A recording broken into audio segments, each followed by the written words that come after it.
నేను మే 1 నాడు labour day రోజు మాట్లాడితే దాన్ని చిల్వలు పలువలు చేసి సామాజిక తెలంగాణ పేరుతోని కవిత పార్టీ పెడుతుందని చెప్పి నేను నిన్న చెప్పిన ఇద్దరు పేర్లు పని కట్టుకొని నా మీద దుష్ప్రచారం చేసిండ్రు.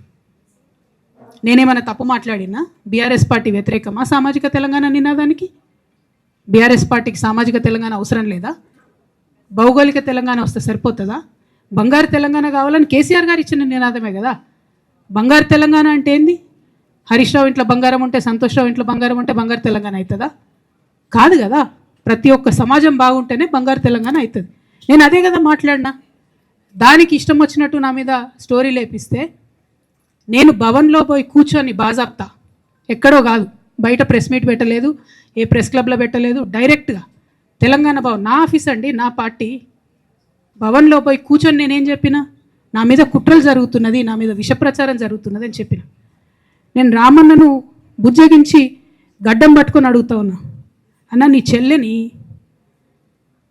ఒక మహిళా ఎమ్మెల్సీని మన పార్టీ ఆఫీస్లో కూర్చొని నా మీద కుట్రలు జరుగుతున్నాయని నేనంటే మీరు వర్కింగ్ ప్రెసిడెంట్గా ఉన్నారన్నా ఫోన్ చేయరా అన్న? నాకు ఏమైంది బేటా, ఎందుకు బాధపడుతున్నావు అని ఫోన్ చేయరా? ఇది ఎప్పుడు జరిగిన ఇన్సిడెంటు? లేక లీక్ కాకముందు, నేను నా కొడుకు గ్రాడ్యుయేషన్కి అమెరికా పోకముందు, అంతకుముందే. మరి మీరు వర్కింగ్ ప్రెసిడెంట్ కదన్నా, నేను పార్టీ ఎమ్మెల్సీని కదా. చెల్లెలు అన్న బంధుత్వాలు పక్కన పెడదాం ఒక్క నిమిషం. ప్రొఫెషనల్ సెటప్లో ఒక పొలిటికల్ పార్టీలో ఒక మహిళా ఎమ్మెల్సీ భవన్లో కూర్చొని నా మీద కుట్రలు జరుగుతున్నాయంటే మీరు మాట్లాడినరా అన్న? 103 రోజులు అయిపోయిందన్న ఇయ్యాలటికి, ఒక్క మాట మాట్లాడినరా?